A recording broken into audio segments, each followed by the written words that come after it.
Welcome into the show. While we're all still catching our breath from that week 5 slate, college football rolls on, and it's another week where you got to be careful looking at that schedule and saying, this Saturday stinks. Because I don't know how many times we have to tell you guys there is never a bad Saturday of college football.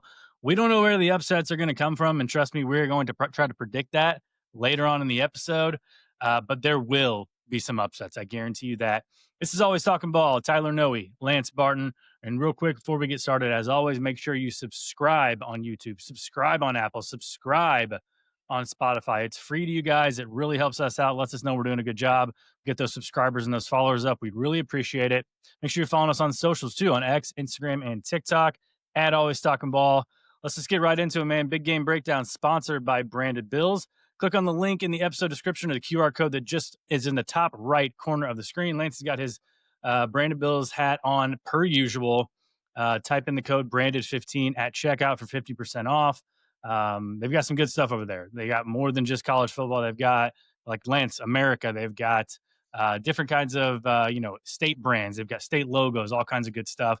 So head over to brandedbills.com or click on that link in our episode description and type in Branded15 for 15% off of your order. Only got a trio of big game breakdowns this week. And I mean, if the college football schedule makers next year could help us out a little bit and spread some of these good games out so we don't have 10 one week and 3 the next week.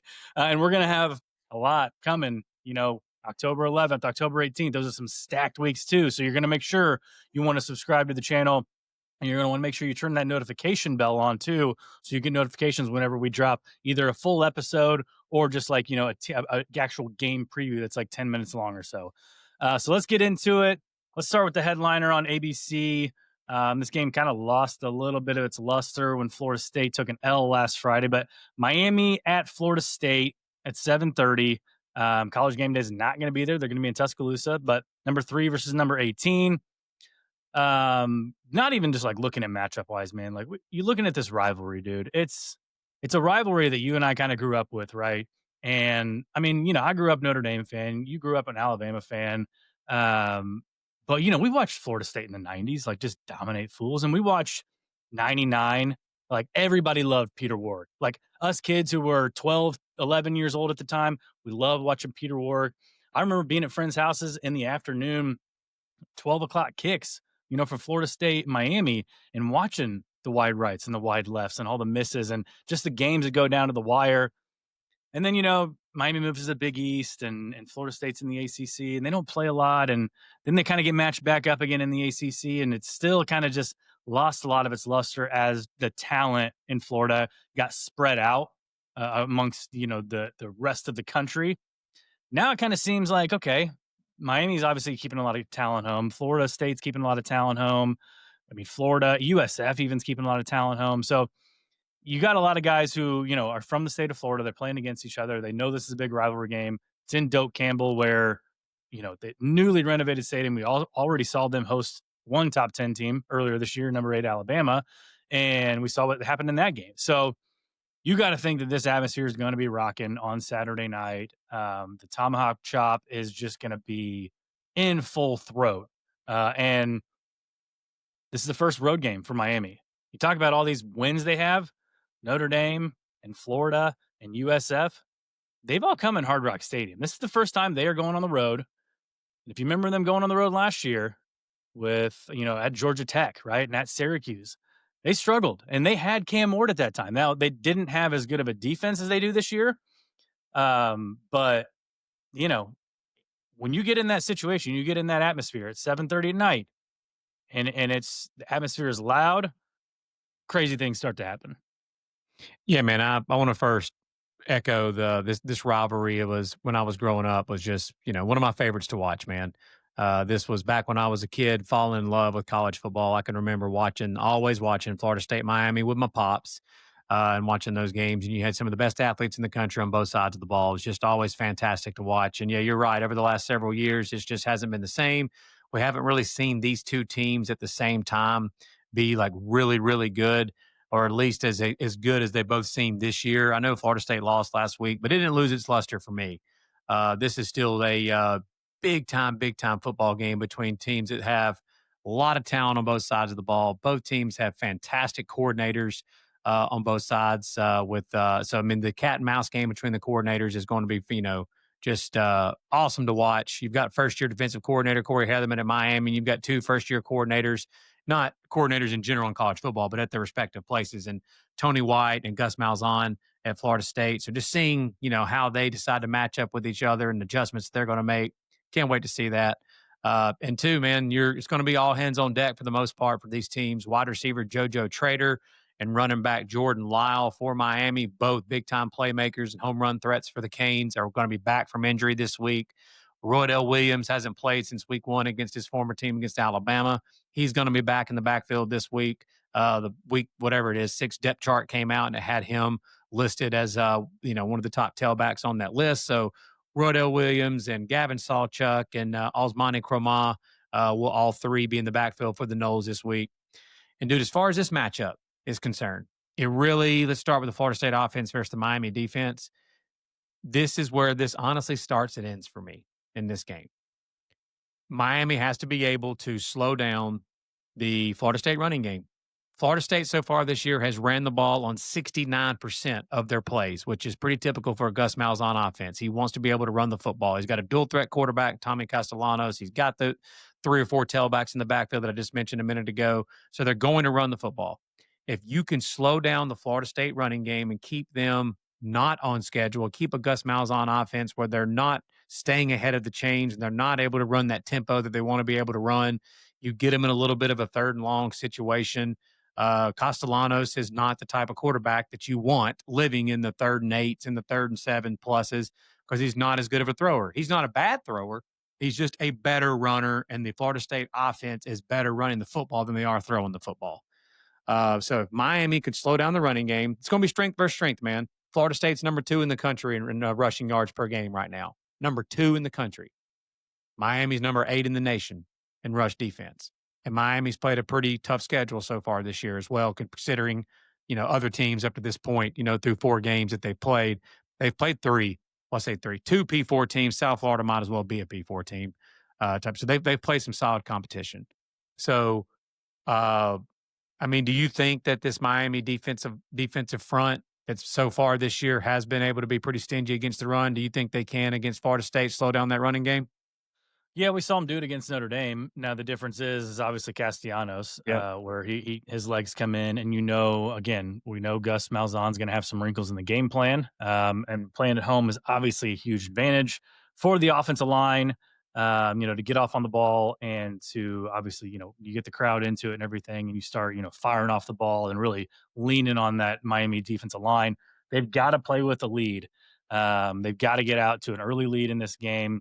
Because if Castellanos gets into a situation where he's got to throw the ball, that's just probably not a good recipe for a win. And they don't. 31% of the time they pass the ball, so they do not want to pass the ball in order to try to win the game. And honestly, too, Deuce Robinson, he's a monster. He's been fantastic for them. 17 catches, averaging 20 yards a catch this year. But that's it, bro. The majority of the rest of their wide receivers they've got another one that's done decent, but overall, it's Deuce Robinson. And then after that, the most production that they've had in the passing game has been their running backs. Yeah, and we're not sure if Squirrel White's alive. So, exactly. He still may be in the turf there in the end zone at UVA. You're right. But also, too, with the defense for Miami, with Castellanos, he's going to try to get to the perimeter with his speed. You got to be able to set the edge as a defense. Well, Ruben Bain and Akeem Mesidor, that's 2 of your best edge rushers and 2 of your best edge defenders in general. Ruben Bain leads Miami in tackles. It's rare, man, that you see an edge rusher lead your team in tackles. That tells me he's doing a hell of a job in the running game and also getting after the quarterback in the passing game as well. So Florida State has to be able to have some success, in my opinion, running inside, because I don't know that they're going to be able to get to the edge as much as they want with those 2 pass rushers for Miami. And on the other side of the ball, we've seen it, bro. We saw it last year with Georgia. Most pocket passers, what is the number one thing that gives them trouble? Pressure. Pressure right up the middle. Pressure right up in your face. Pressure in your face. Beck has, again, I don't have the numbers right in front of me, but I've seen it in the bigger games. Even 2023 Beck, that was really good at Georgia, when they faced Alabama in that SEC championship game, they were able to get a lot of pressure on him and really make him uncomfortable in that game. And he wasn't the same quarterback in that game as he was other games that year. We saw Beck last year against the Ole Misses and against heck, even Kentucky on the road last year. Game when you can get consistent pressure, not even consistent, when you can get pressure on him, it speeds him up. And this is not just him. This is like a lot of other pocket passers too. But he's liable to throw you the football if you get pressure on him and give you an opportunity to get some picks. And he's obviously just not as efficient, not as good. And again, that's most quarterbacks and most pocket passers. But he more than others seems to have a lot more trouble when he's under pressure. Now, can you get pressure? Because we know how good this Miami offensive line is. This Miami offensive line has been one of the best in all of college football this year. They're balanced running the football, throwing the football, but they've been protecting Beck overall really well. So, I mean, right now, both defenses are averaging 2.5 sacks per game and 6.5 tackles for a loss. They're literally tied in those two categories together. So, Florida State's, they're getting some pressure, but they're not getting like a ton of pressure. Something that I thought was interesting in this too, Tyler, with Miami getting a bye week before this game, you don't really see the type of defense that Tony White, the Mhm. scheme that he runs at Florida State. It's a little tougher to prepare for when you only have a week to prepare, in my humble opinion. So Miami getting 2 weeks, getting another week of film on them in the UVA game, seeing how much success that UVA had against them running the football. UVA had a lot of success on 3rd and 4th down against them. I think that will do wonders for Miami in this game. Uh, do you have anything else you want to add in regards to the game in general and the matchup? I mean, we got to probably talk about the coaching matchup. We always do with Mario Cristobal is, on the sidelines, and he just never. I mean, I get it. We get hate all the time from Miami fans, right, for harping on Cristobal and his game management and everything. But you always do have to keep that in the back of your mind, especially on a in a road environment like this where you're easily rattled. Um, just the type of the decisions he's going to make. And he even made some at the end of that Notre Dame game at home that were kind of questionable Well, too. they got real conservative at the end of that game. Yeah. I think the best thing that Cristobal has done, obviously the recruiting, but the coaches he's hired around him, man, like he's got a great benefit of having Shannon Dawson as his OC, who's one of the best in the country. And obviously Corey Heatherman, dude, just the magic that he's already worked for this Miami defense has been fantastic. Uh, I personally want to see Miami come out and stick to the running game and not get away from it. Lean on that offensive line. When you go on the road, the best thing to help you with your quarterback and dealing with pressure is if you can run the football, it just opens up so many different things. That is what I think. You mentioned the road deal with Miami this year. I mean, last year. We'll see. This is their first road game, and obviously, this is going to be brutal, man. One of the things you just cannot handicap is an atmosphere like you're going to see Saturday night at the Doak. Yeah. Like you saw it against Alabama. When the Doak is fired up, man, and the Doak is rolling, it's one of the best atmospheres we have in this sport and most fun to see. But the difference in this Miami team, in my opinion, and last year's Miami team, like in a good way, going on the road, I do think that this offensive line and running the football that travels in defense. Those things travel. And right now, so far in this young season, Miami has shown the ability to be really good in those attributes. So, game pick in this game, it's not a best bet. I think Miami goes in and takes care of business and wins this game. I think it is going to be an absolute just battle between these two. Now, I'm not going to say it. Ah. An absolute battle between these two with this atmosphere. I do think Florida State will put a ton of pressure on, game pressure on Miami here to be a fourth quarter game. I mean, I just think at the end of the day, though, that the Canes having the bye week, a week to prepare for this Tony White defense. I think the Miami defense and the Miami running game ends up being the difference here, and the Canes get it done and find a way to win this one on the road. Okay. Both these coaches, since they've been at their respective schools, since 2022, both of them got hired there. Mario Cristobal's 2-6 against ranked opponents, and Mike Norvell's 3-7 against ranked opponents. So really not much to go on there, but I do. This is as far as staying in the ACC championship race, because we've long suspected one or two, maybe two teams going to get in from the ACC. Must have for Florida State. Got to win this game. Yep. You've already got one loss in conference. If you get two losses in conference, I know things are crazy, but you're liable to have a Louisville or an SMU or someone come out of the woodwork to beat you with just one loss with all the unbalanced schedules. So must win for Florida State. Am I going to take Florida State to win the game? I am. I am going to take Florida State to win the game. Not a Okay. best bet. Okay. I from what we saw last week, you and I talked about it off air. At Indiana at Iowa, obviously Florida State at Virginia, USC at Illinois. I don't know if it's just us. Maybe other people are doing it too. We're kind of underestimating these home environments a little bit, these home games, and the advantages of playing at home. We did it. I mean, we overestimated playing at home for Penn State, coming off a bye, and Oregon's not coming off a bye, and I just think Florida State does enough to get the job done and stay in the ACC race.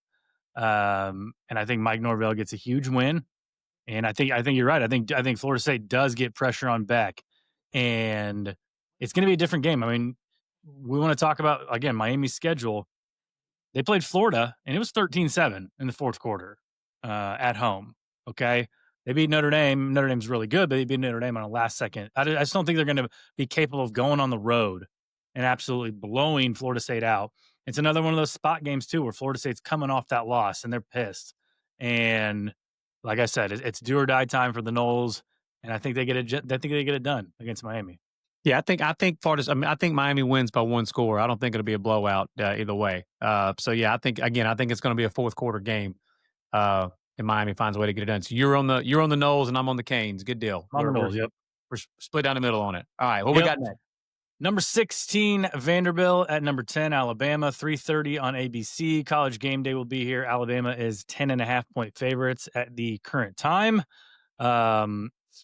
Just the fact that we have a ranked Vanderbilt team going into Tuscaloosa, and the fact that they're 10-point dogs, which would make it about a touchdown on a neutral field. Like, I never in my life have I ever seen Alabama and Vanderbilt separated by just a touchdown on a Yep. neutral field as far as power ratings and talent and everything. And that just, I mean, speaks to the job that Clark Lee has done at his alma mater. Obviously speaks to the job that Diego Pavia has done. And that's where it starts for me, man, is like we all saw what happened last year. We don't need to rehash it. It's the same exact scenario. Yep. Alabama's getting a big win over Georgia, and then you go and they play Alabama. This time they're Vanderbilt. They're not overlooking Vanderbilt this time. Not at all. And obviously they've got revenge on the mind. So but man, this one's a really, really tough one to pick. And I'm sure it's tough for you too, because on one hand, I said, you got the revenge angle and you want to think, and I think you might have even said it in the offseason, like they were going to hang as many points as they could on Vandy. I don't think anybody expected Vandy to be this good, except for those of us who took them over the win total, in the preseason. So it's just, and then you got Pavia, in the underdog role again. He's been talking all that trash in the offseason. We heard another quarterback talking trash about Alabama in the offseason. He backed it up. So that's one win right there for quarterbacks who are talking trash.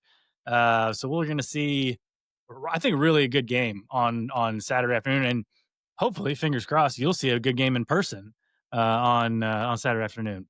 Yep, fingers crossed. I'll be at this game. My son is battling some sickness right now, so it depends on that if I get to go or not. Obviously, going to stay here and take care of my little man if that's what duty calls for. But if not, then I will be in Tuscaloosa and Bryant Denny Stadium for this one. So yeah, you're right. I did say what I said in the offseason, and now we've had 4 or 5 games to play, and I'm going to be the first to admit Vandy's for real, bro. This is a team that is absolutely for real, and I'm going to throw out some numbers here. And I just want you to tell me, with the team that I'm about to give you numbers on, I'm about to make you so proud, bro. Metrics again. I'm about to give you some numbers on this Vandy team. And if this team, again, if they were wearing Texas uniforms or Michigan uniforms with wingtip helmets, or if they were Ohio State, they're the perfect example of that type of team this year. Where would this team be ranked if I told you these numbers right here? Vandy right now is 11. This is in the Power Four. Okay, these are Power Four rankings. Vandy is 11th in the P4 in rushing at 6.5 yards per carry. They're 12th in the Power 4 in time of possession, third in the Power 4 in converting on third down, top 10 in tackles for a loss allowed, 11th in passing efficiency, top 10 in red zone offense with 25 touchdowns and 3 field goals out of 29 trips. So they've literally scored on 28 of 29 trips. Now let's go to the other side of the ball. On defense, they're 24th in points allowed on the year, and they're 10th in tackles for a loss and top 20 in sacks. All of those are all of the major categories that you look at, and the other ones wins and losses, and they're undefeated. If I told you that for any other like big name brand team, Yeah. they'd be top 5, bro. I've been saying they'd be a top 10 team. No, bro, they'd be top 5. They would be. This is a top 10 matchup according to the ATB top 12. Absolutely. And it should be. I mean, the AP Yeah. is a joke. We know it's a joke. And so this is not your normal Vandy team, bro. Not at all. I actually think 10.5 points is too much. I actually think if Vandy, again, had a Texas uniform or a Michigan uniform or anything like that with these same numbers and metrics that I just gave you, the Bama would not be a 10.5 point favorite. Yeah. I think it would be closer to that touchdown range. Like again, close your eye. I know people can't get past. It's even hard. It was hard for me to get past it. It's not hard for me anymore to get past it with this Vandy team. Actually watching them play, when you dive into the numbers too, and then you see the thing, man, that doesn't come on these numbers that I just gave you, which is that absolute just dog that you have in you. I don't think, excuse my French, that revenge factor doesn't mean shit at this point. I heard Clark Leah say in his interview this week when he stepped to the podium and he talked about Alabama's revenge and all this kind of stuff, and he just shook his head with a stone cold killer look on his face, and he said, "That's fine." He said, "We're going to Tuscaloosa with an opportunity to change the narrative around here. That's what we're doing here at Vandy right now." And he said, "We'll show up. We'll be ready to play." And he had a look on his face like again, like we're coming to get into the arena with you, stand in the middle of the ring, and let's see who's more man. Let's brawl. So is his confidence rubbing off on Pavia, or is Diego's confidence rubbing off on Clark Lee? Both. I mean, you watch the Netflix series and stuff too. Yeah. I just think that's a dang good football coach, bro. Like he's just a great football coach. Like every major program in college football looking for a new coach, that would be one of the first places you really should look. I mean, I've heard some of my Notre Dame buddies say, like, if Marcus Freeman were to get poached ever by like the NFL or something like that, like Clark Lee would be like one of the top names on the list for Notre Dame. 100%. And he should be.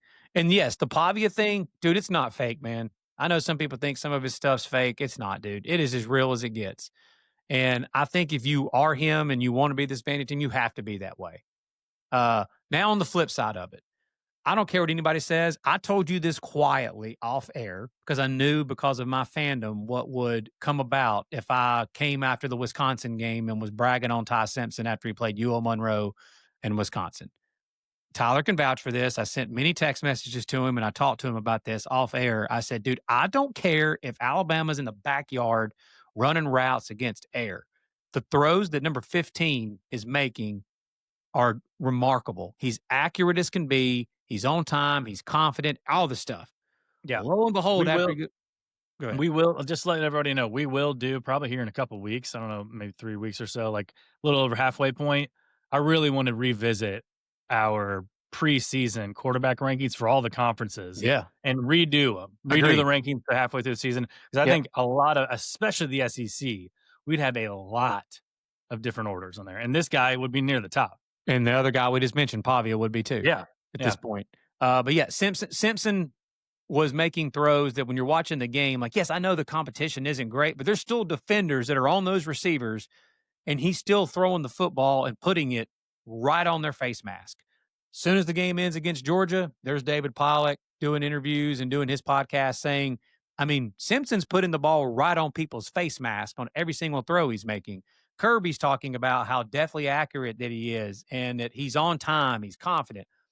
Almost, maybe they were in our text chain, bro. I don't know. Yeah. After that. But my point is, this Alabama offense, if you don't get pressure on Ty Simpson, I don't care who you are defensively, he's going to pick you apart. So can Vandy find a way to get pressure on Ty Simpson, because if not, it's going to be a long day for that Vandy Yeah, defense. and that's where it worries me for Vandy is, like, we've seen them, obviously, they're blowing out teams, but Yep. they're also giving up 21 points to Georgia Yep. State, and they're giving up 35 points to Utah State, and you're just like, that's, it doesn't speak to the defense. Now, they did give up 7 to kind of like a broken South Carolina offense on the road. Maybe they're a little more focused. I don't know Sellers what the deal was. Sellers Yeah, got injured early in that game Ellers too got with a hurt. They bring concussion. in a wide Yeah. receiver at quarterback. Yeah.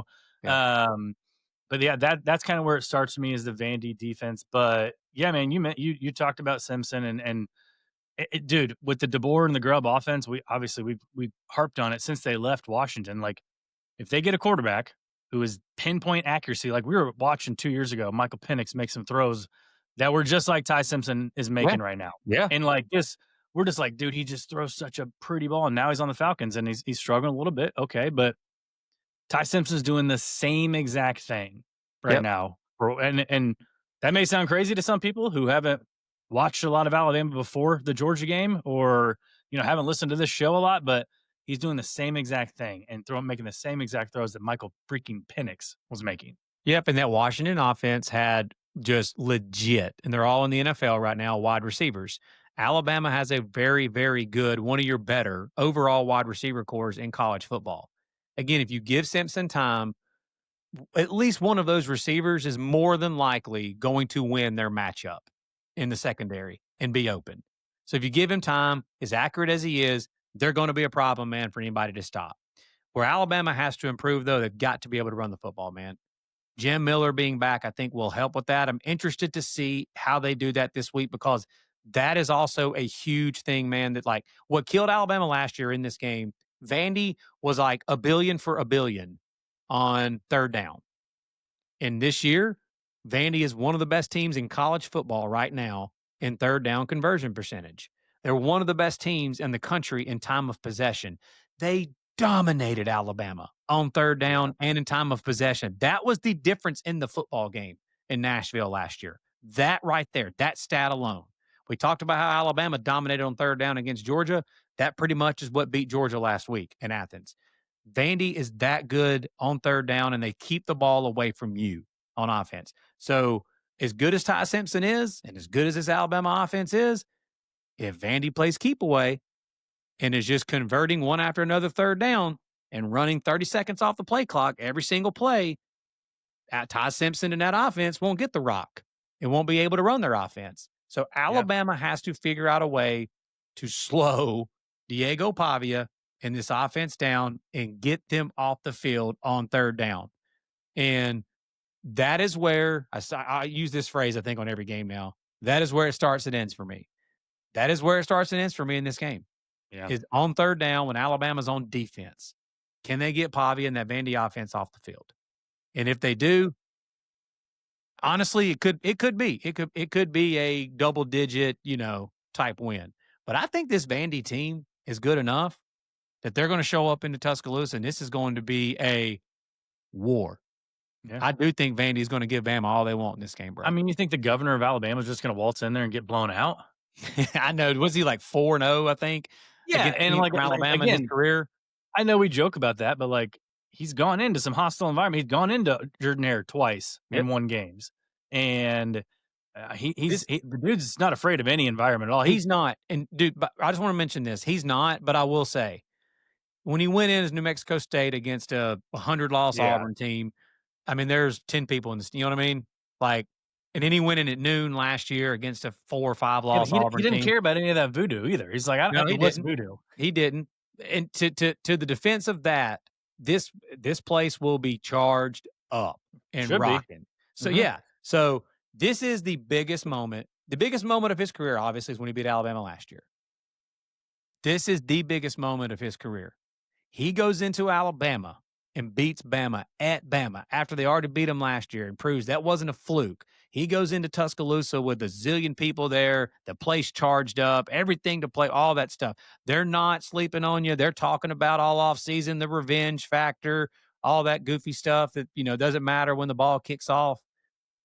Yeah, dude, he really might be. We got all these former football guys running for Senate and whatnot instead of Alabama. Pavia might run for Senate after this instead of Alabama if he goes and wins this game.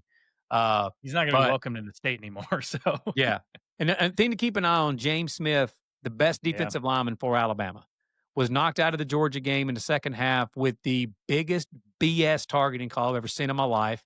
So he will not be there to play in the first half. Quay Russaw, ironically, his high school teammate, both of them were 5 stars coming out of Carver, Montgomery.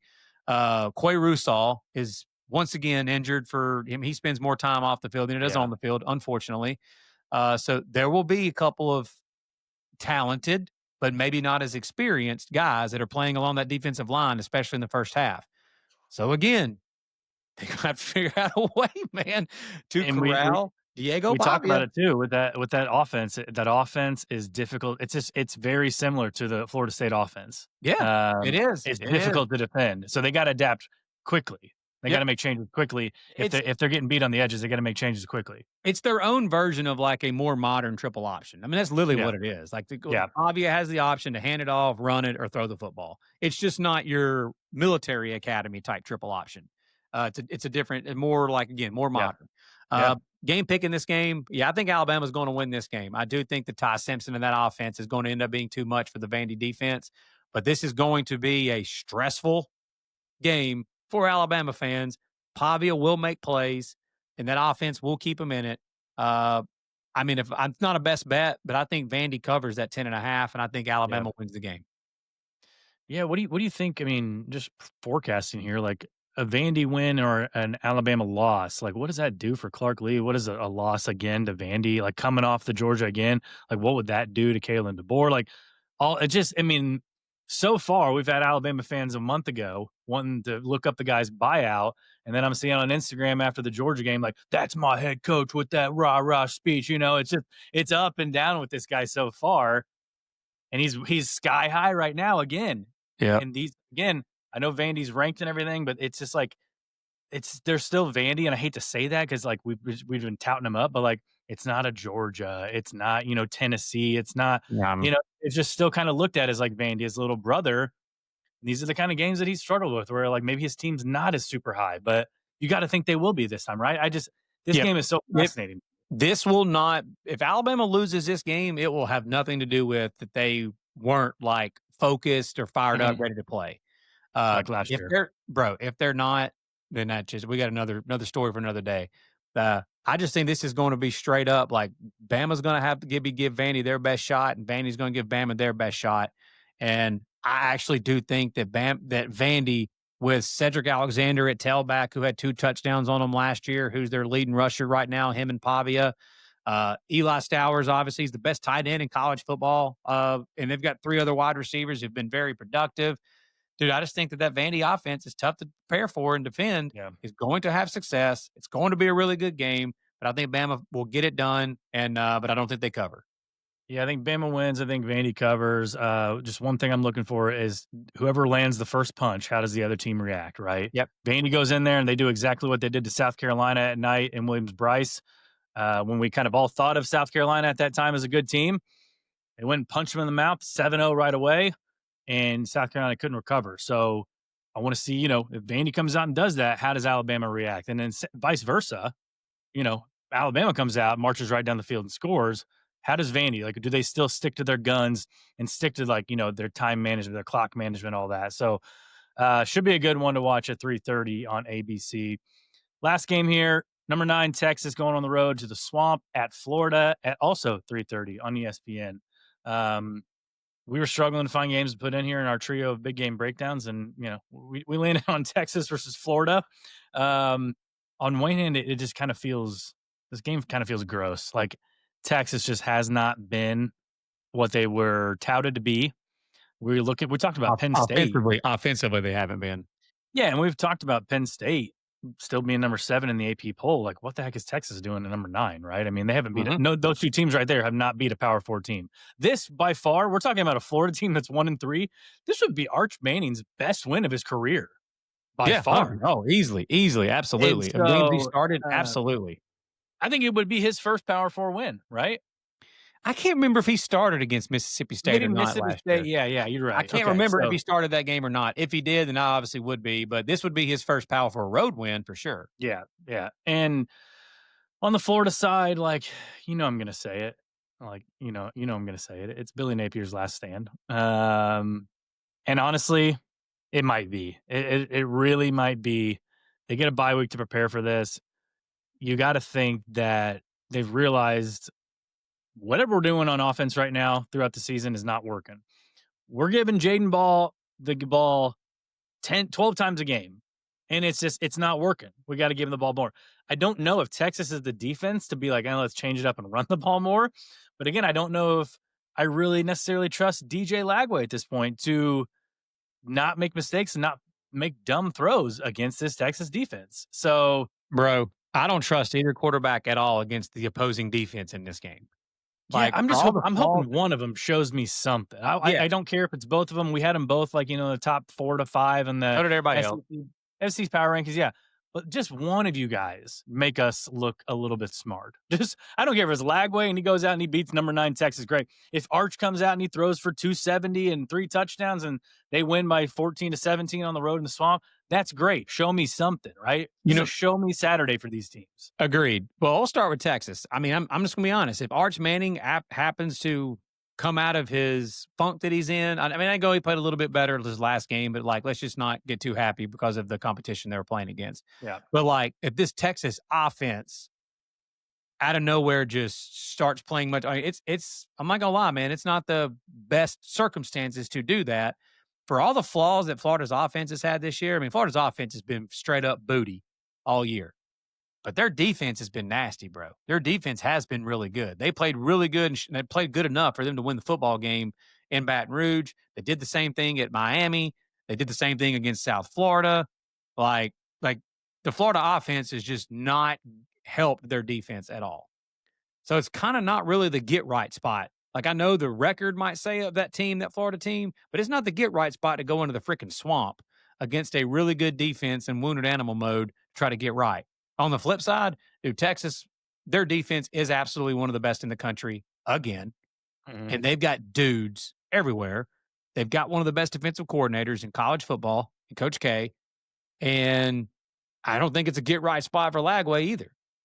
And they both had a bye week before this game, so neither one of them have the rest advantage over the other. They both had bye weeks, 2 weeks to prepare for each other.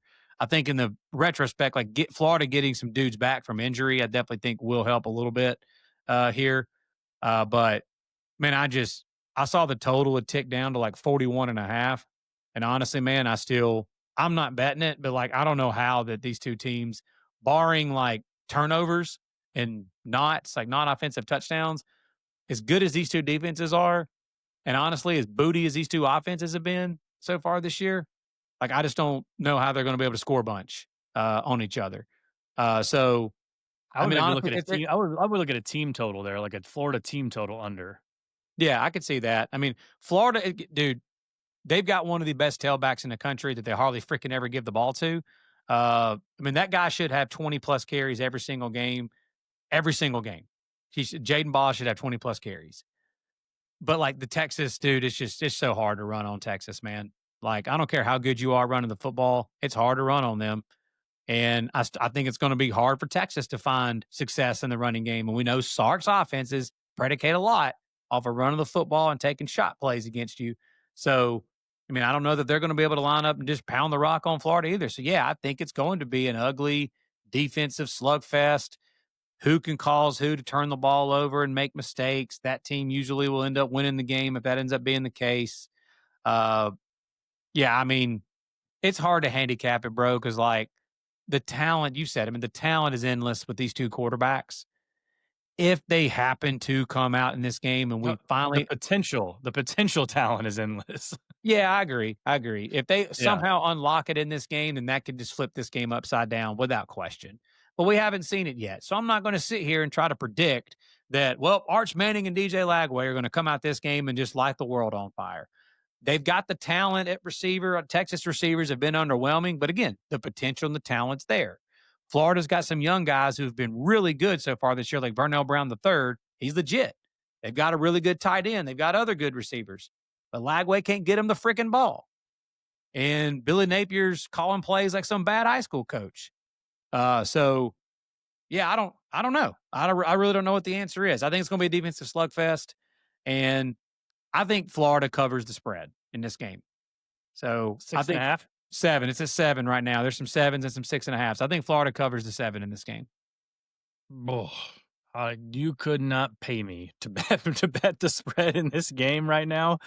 Um, I mean, Napier they lose this game and say they get blown out, like he could be gone as Yeah. early as Sunday, Yep. and Yep. you could stare down the barrel of a 3-9 season for the Gators Yep. after we all predicted them to go 8-4, 9-3, and that's not what anyone in Gainesville wants. And then on the flip side too, like this is a big game for Sark. Like he's in some of these bigger games where it's tighter spreads. Teams haven't performed quite well, and obviously those are mostly against. And since they've been in the SEC, they've been mostly against Georgia and a couple other teams. But Ohio State obviously was a close spread; they didn't get the job done there. So it's a tough game to handicap, like you said, man.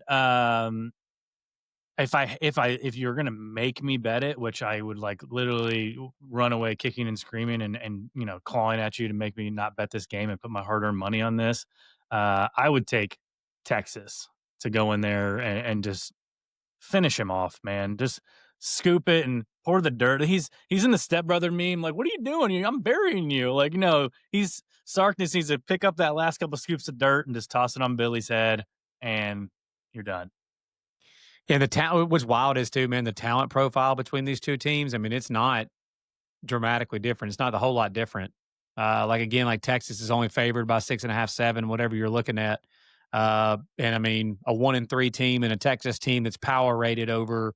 They're power rated really high. Like most of your Yeah, power rankings polls will have Texas extremely high because they would be favored over just about anybody. yeah, But the fact that they're only favored by 6.5, 7 again tells you that this 1-3 Florida team, the talent is there and the potential is there. They just haven't shown it up to this point. yeah. I don't want to see him leave Indiana, but we talk about him every week. What would Kurt Signetti do with Florida's roster, God, right? bro. That staff in general, just It'd be DJ dangerous. Lagway probably all of a sudden would look like He would look like he would be Curtis Rourke. so He's not even as good as Curtis Rourke right now. he'd be so good, bro, under the Mike Shanahan Jr. and Yeah, Signetti, no yeah. doubt. All right, run us down the under the radar games. We'll hit Yep. those as quick hitters. Yeah, go lightning round on under the radar. Mississippi State going on the road at number 6, Texas A&M, 7:30 on the SEC Network. So night game at Kyle Field. Spread is currently 14. Mississippi State coming off that home overtime loss.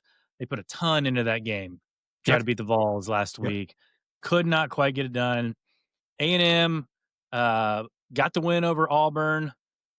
Really dominated that game. Yep. They just got shut down in the red zone. Just couldn't convert in the red zone, kicking field goals. Penalties obviously did them in too, but really dominated Auburn on the ground. Really did anything they wanted to them. This is a game too where we were talking a little bit earlier. This is like Mississippi State. They just went to overtime with Tennessee, and A&M's getting 14 points. Like they're giving them 14. Like what's going on here? Like surely Mississippi State's going to cover that. They just went to overtime with Tennessee, right? What's the deal? Yeah, you're right. When this was one of the lines that kind of jumped off the page to me when I saw it. So if I'm not mistaken, this is Mississippi State's first road game of the season. Yeah, they got Arizona State at home. They got Tennessee at home. Yeah, Yeah, but they unless played they I don't know, Northern they wanted. Illinois at home. No, they went to Southern Miss. Yeah, they went to They somewhere went to weird. Hattiesburg. Yeah, they went to Yeah, Hattiesburg, I think, like, week yeah, 1 maybe. Yeah, so their second road game, but, I mean, obviously, big difference between, going to Hattiesburg and going to, Hattiesburg's beautiful, by the way, been there, as opposed to going to Old College Station in Kyle Field. But, yeah, I mean, I just think that this, like, Mississippi State got a little banged up in that Tennessee game as well. I agree with you, man. They put so much into that to win that game, and it is, and they were so close, man, in overtime with them, and just didn't get there. Jeff Levy and the boys are playing some good ball, and Blake Shapen's played really solid so far this year. They've been pretty explosive in the passing game, like overall. But I mean, man, this is one of those the old Lee Corso saying that somebody knows something I don't know, with the line being as high as it is. And I think that Texas A&M in the bye week before Auburn, I know Auburn's booty on offense, but still, I think Texas A&M found a little something defensively. Mississippi State's been having issues giving up tackles for a loss and some sacks and pressure on the quarterback. A&M can definitely get after the quarterback. And they've got like dudes like Cassius Howe that can get pressure on you. Man, I think this is going to be a rout. Yeah, we And were surprised last week that like Tennessee. We thought Tennessee would just, well, you thought Tennessee would just run all over Mississippi State, and really wasn't the case.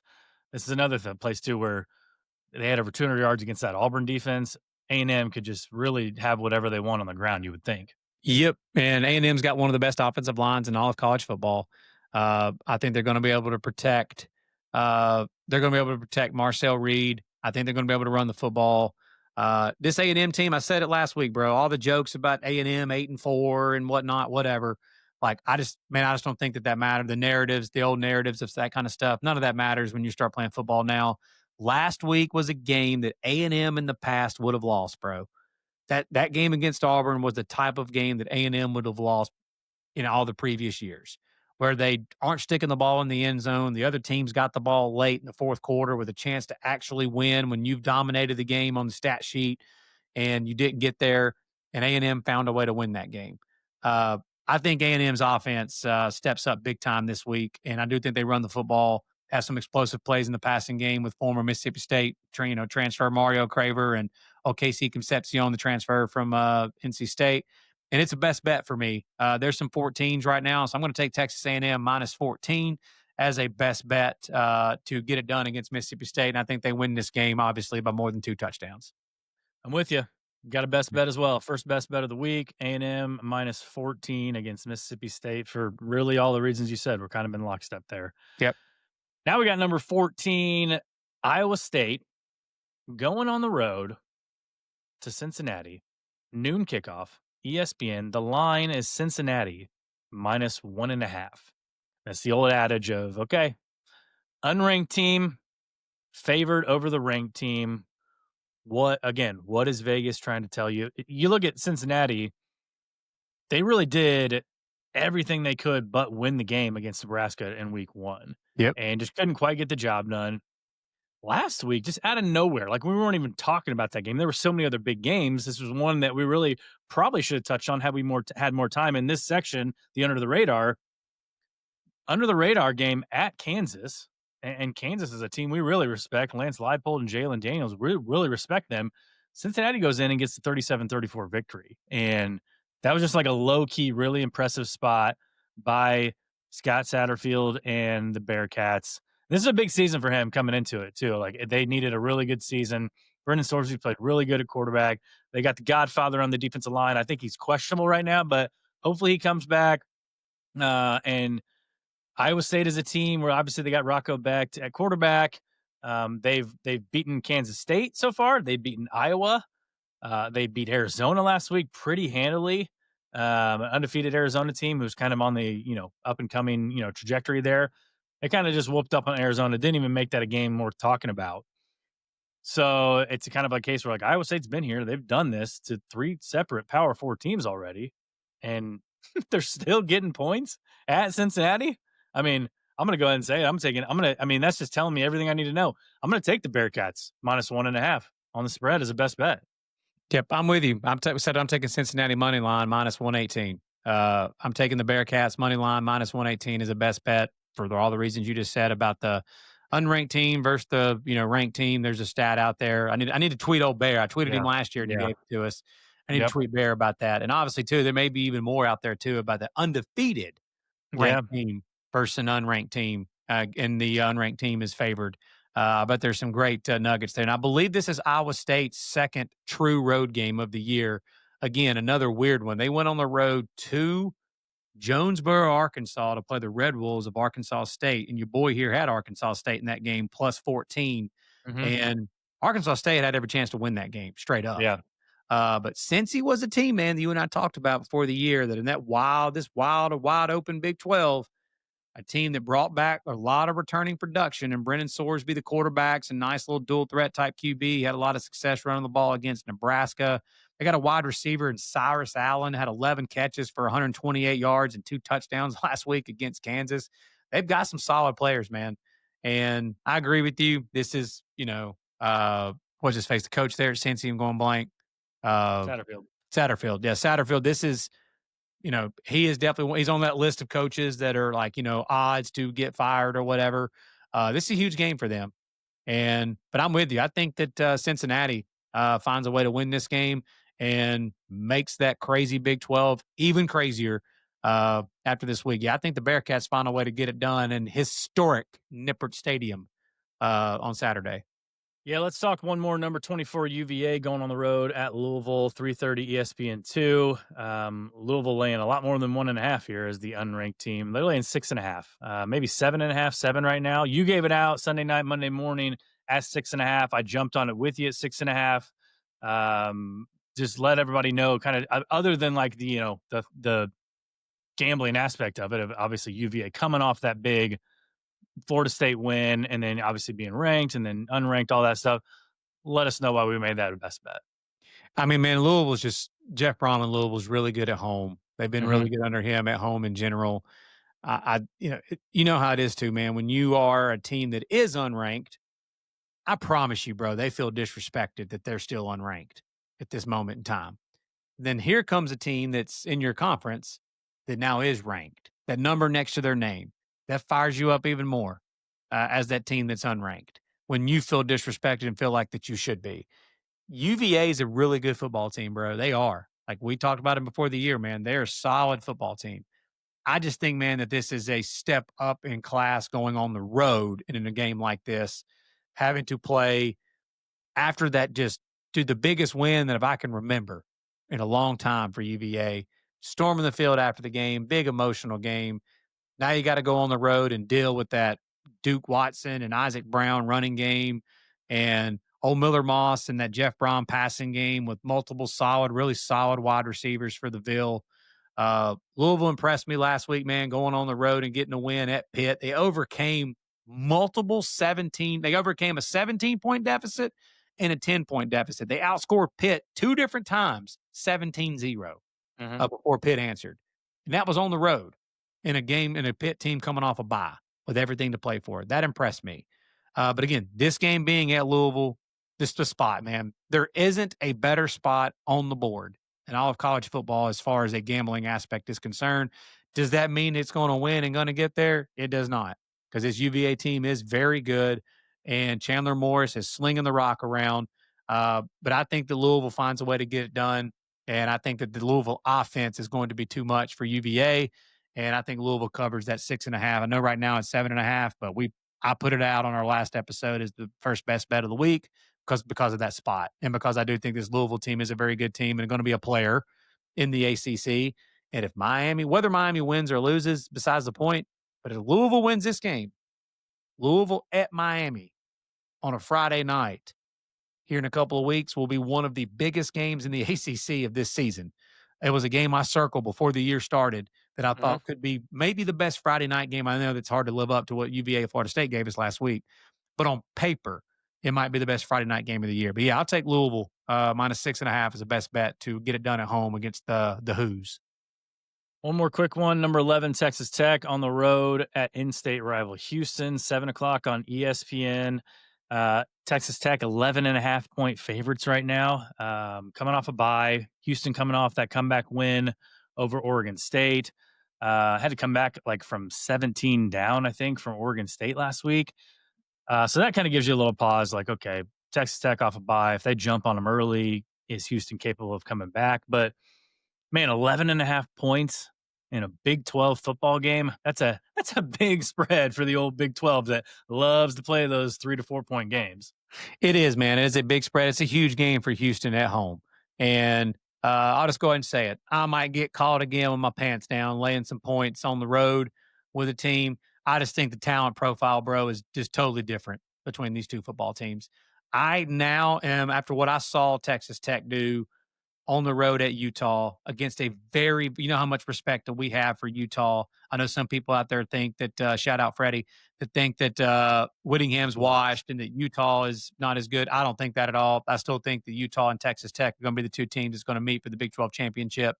But the toughness profile at the line of scrimmage of Utah is that is not washed. They are still extremely good and physical along the line of scrimmage, and seeing that Texas Tech just handle them like they did on the road was very impressive, bro.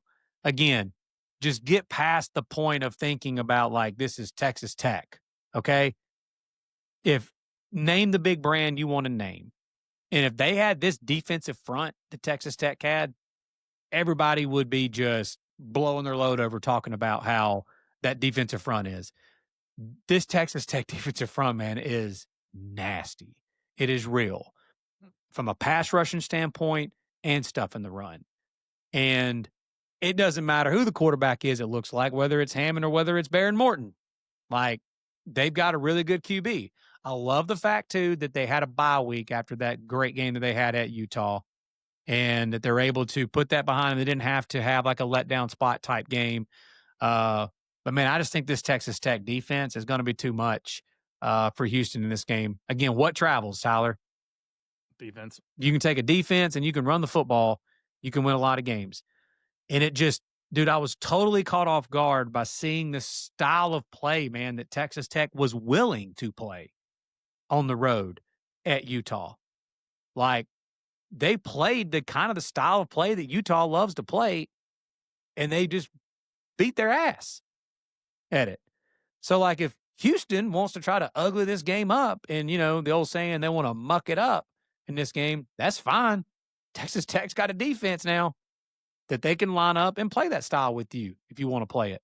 But I think Tech, there's actually some 10.5s out there. ESPN bet has it at 10.5. FanDuel has it at 10.5. I'm taking Texas Tech as a best bet in this game. I just think this is a step up in talent that Houston's going to be playing against. No offense, but this ain't Colorado and this ain't Oregon State.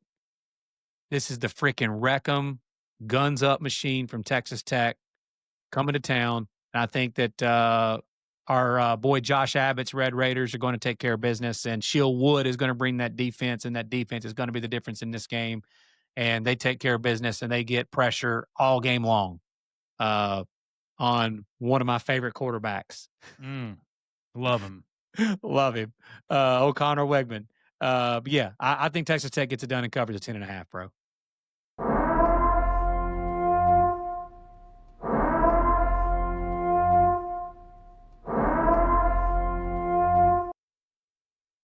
It's that time, and we regret to inform you that, yes, our upset alert streak did end last week in the hands of freaking Nico Yalama at Northwestern, losing by 3.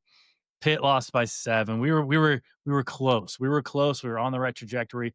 Probably should have went with JKS and my gut and Cal going to Boston College. But you know what? When you lose a streak, it's the opportunity to start a new one. Okay, so that's what we're going to do right here. I'm going to get us started. I'm going to go back to the Big Ten, and I'm going to go with the Maryland Terrapins. Fear the turtle. Mike Locksley. I'm going against one of my preseason picks here. I picked Washington to go and win this game. And I kind of did some deep diving. You know, the 6.5 point line right now, you can get plus 210 on the money line with Maryland. Washington has won one road game total in the last year and a half since they started this 2024 season, since Kalen DeBoer left. They won one road game total. That was actually 2 weeks ago at Washington State.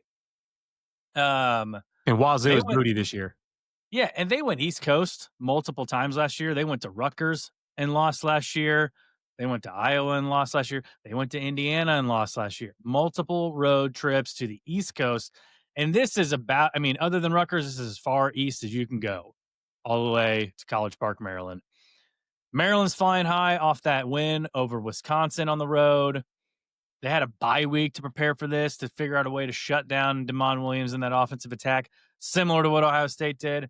And again, like that Ohio State game, Washington is really, I mean, they put a lot into that game. They wanted that game bad. The home crowd wanted that game bad. And they got Ohio Stated. That's what they got. I mean, 6 points on offense.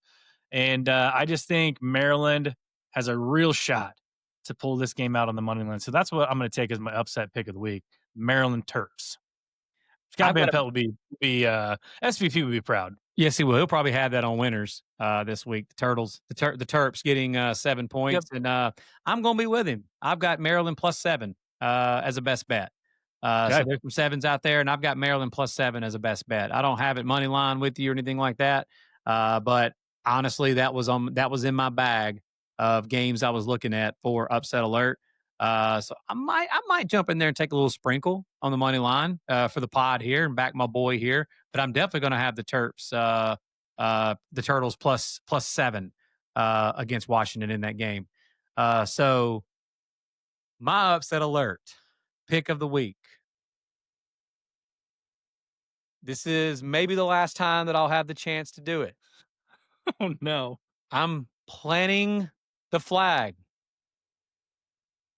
I started a phrase last year, 2 years ago, and I'm doing it again.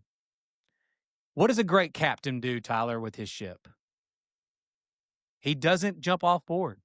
He's willing to go down with his ship. So I'm either going to ride or I'm going to die. And I'm going with Billy Napier's last stand.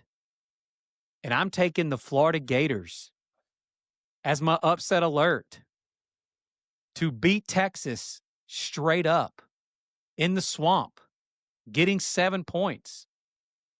Billy Napier's last stand. Oh man. So we're down to Maryland to start a new streak, I guess. I said before the season that I thought Texas would be 3-2 going into Red River.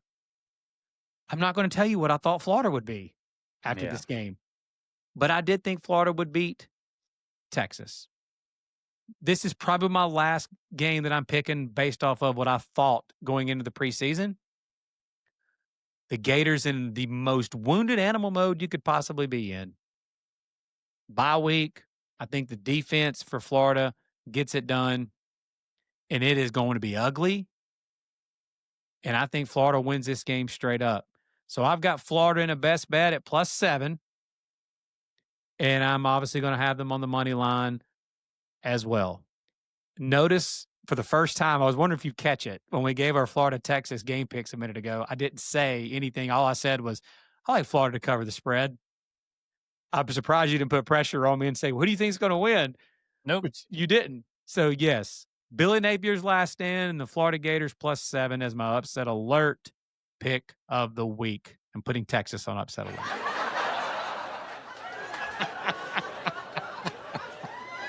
I had to break out the laugh track for the first time.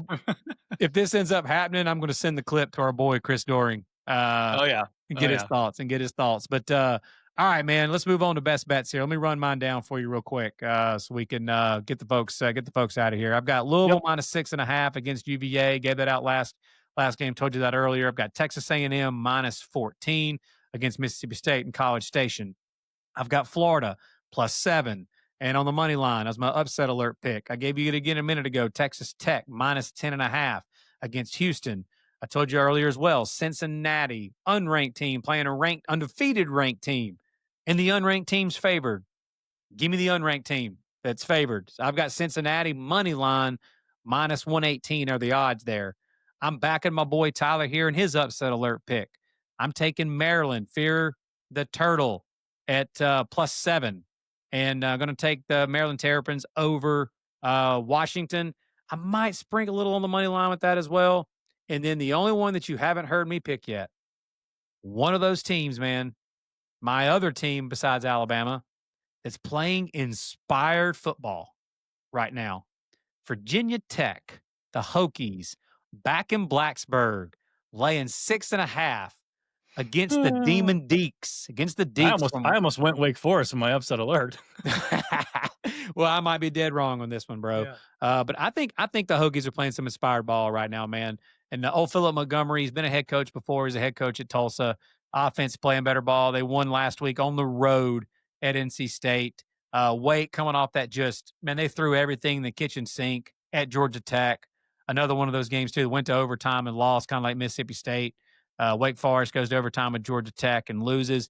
Now they got to go on the road to Blacksburg. The fans will show up in Blacksburg. Still, that's one of the best fan bases in the country.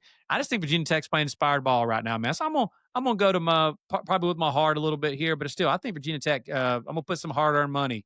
Maybe I'm an idiot on the Hokies -6.5 to get it done against Wake Forest. Okay. I am 18-12 in pod bets on the year, 60%. I don't. I it kind of came out of nowhere. I don't know how that happened, but I'm 15 and 14, so not great, but yeah, above but barely you above 50%. But you're doing well, brother. should be listening. I got 7 to add here. So Louisville -6.5. I'm with you on that one. Cincinnati -1.5. We talked about that one earlier. Texas A&M -14. I think they might do some nasty things to the Bulldogs there Yep. of Mississippi State. Maryland +6.5 and on the money line on the upset pick of the week. And I've got 3 more to add. I'm gonna take it just a classic college football trap game, sandwich spot. I'm gonna ride with Barry Odom and the Boilers, boiler up. Yeah. I'm gonna go Purdue +9.5 at home against Illinois, coming off that big win against USC, beating that ranked team, back flying high after that 63-10 loss to the other in-state Indiana team. Who they got coming to town next week to Champaign? Is it Ohio State? It's Ohio State coming to town to Champaign. A little bit of an overlooking spot of the Boilers. I mean, you think about where Purdue was a year ago, this game would have never been 9.5.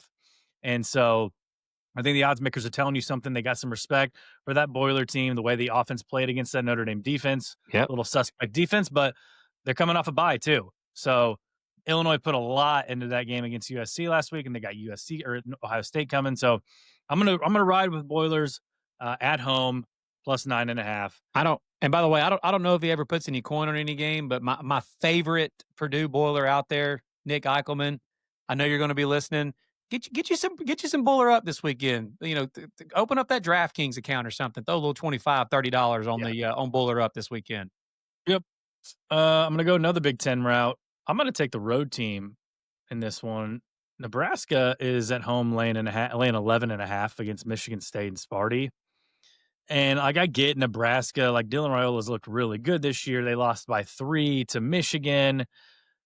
Michigan State struggled with BC, but they won. They went to USC, lost by 14. Like nothing's really adding up for me for Nebraska to be double digit favorites in this game. Tyler, Um, Tyler, literally my exact words of my dad was, I said, you know, I'm a big believer in Matt Rule and this Husker team, but I can't believe that they're favored by double digits over a Big Ten opponent. yeah, If you look at all and their a pretty scores and all solid their one. games, like they're always close games, whether they win or lose. It seems like every Yeah. game they play in is a close game. And this seems like I don't have the stats in front of me, but it seems like a case of like Matt Rule's probably better as an underdog and probably a little more average as a favorite. And Jonathan Smith, we know his track record as an underdog. They just covered 2 weeks ago against USC. So 11.5 is a lot of points for I'm going to take the Spartans there. And then I got to back one more old faithful. Our boy, Justin Wilcox out on the West Coast. The man is 14-5-1 as a home underdog. And you've got Duke now coming off a 38-3 drubbing against Syracuse, back-to-back road games. And this time they got to fly all the way out to weird old Berkeley, where people just play weird games. It's just a weird town and weird people live there. No offense to the Cal people, but just a little, you're a quirky bunch. And it's a 10:30 kick too. So it's late on the East Coast. 3 points is what Cal's getting. I'm going to take Cal +3 in that game. I like that, bro. I'm not gonna give it out, but I may see myself jumping on board with you on that one. I mean, Jake, I know Cal's coming off a big win, going all the way to the East Coast to beat Yeah. Boston College, and I really like their freshman quarterback and Jaron Chiave Sangapulatelli. Look at you, Yeah, bro. See, that's why I never say those names. I'll just let you do it for me. it's that Polynesian, it's a Sanga. You put the N in there, like Tua Tunga Vailoa, Sangapulatelli. God, listen, bro, stop talking like that, man. You're gonna get me just fired up here, bro. Come on. Let's go. But yeah, I mean, it's gonna be a good battle between him and Darian Mensah. So I think Wilcox 3 points is too much for him at home. So that's what I'm rolling with. Don't let Jess hear you talking like that. Yeah. I love it. All right, that's it for us. We'll be back later on this week to recap all week 6 games. Like we said, it's sleepy Saturday, but we know it's not going to be sleepy. We know we're going to have stuff to talk about after week 6, and it's going to be crazy. Week 7 and 8 look packed, so stick with us, man. We're going to be prepping some games. We're previewing them. Again, we're all over X, Instagram, and TikTok at Always Talking Ball, and then obviously, like we said at the beginning, click that subscribe button, click that follow button on YouTube, Apple, and Spotify. It would help us out greatly. Appreciate you sticking around for this long. For Lance Barton, I'm Tyler Nohe. Take care. Have a great rest of your day, and we will see you next time.